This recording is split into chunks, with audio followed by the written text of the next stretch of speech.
Let's talk about some of the practical aspects of caring for somebody who is a widow. First off, if they're anything like I was, which every person's grief is different and it deserves to be honored as such. I am not minimizing anybody's grief because it doesn't take the same flavor as mine did. If you are in the care of, or you are caring for someone who is a widow or a widower, or someone who's just lost a loved one, make food for them. They may not feel like eating for the first couple of days for sure, but they need to definitely stay hydrated. I got very, very dehydrated. I got very sick.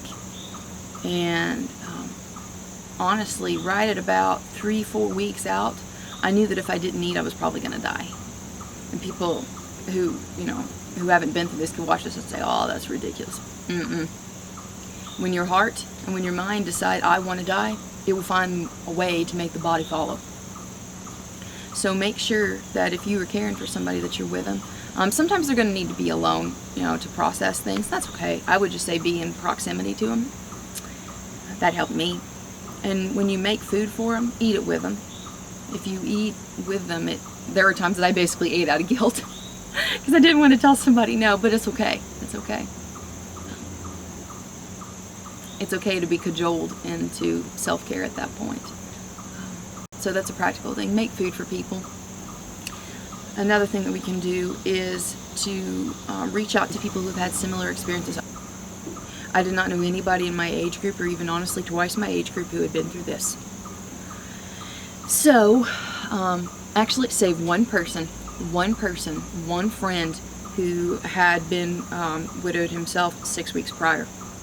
And he was a great source of comfort for me and also of fellowship, not being alone. So seek out people who have life experiences that you can glean from. In fact, when I was flying down on the aircraft to my fiance's funeral, there was an older lady there. She's probably in her mid-70s, and she was a grandmother. And she asked me why I was going down to where my destination was. And I said, well, I'm going to the funeral. I'm going to, the funeral of my beloved. And she said, oh, honey. She said, and she told me, my husband passed away 5 years ago. I said, oh, really? What did you do to help get through it? Because I was desperate. I was desperate for advice. She said, I'll never forget this. She said, honey, sometimes you get to a point in life where you just live on memories. And that's enough. Just living on memories. Okay. And that really helped me.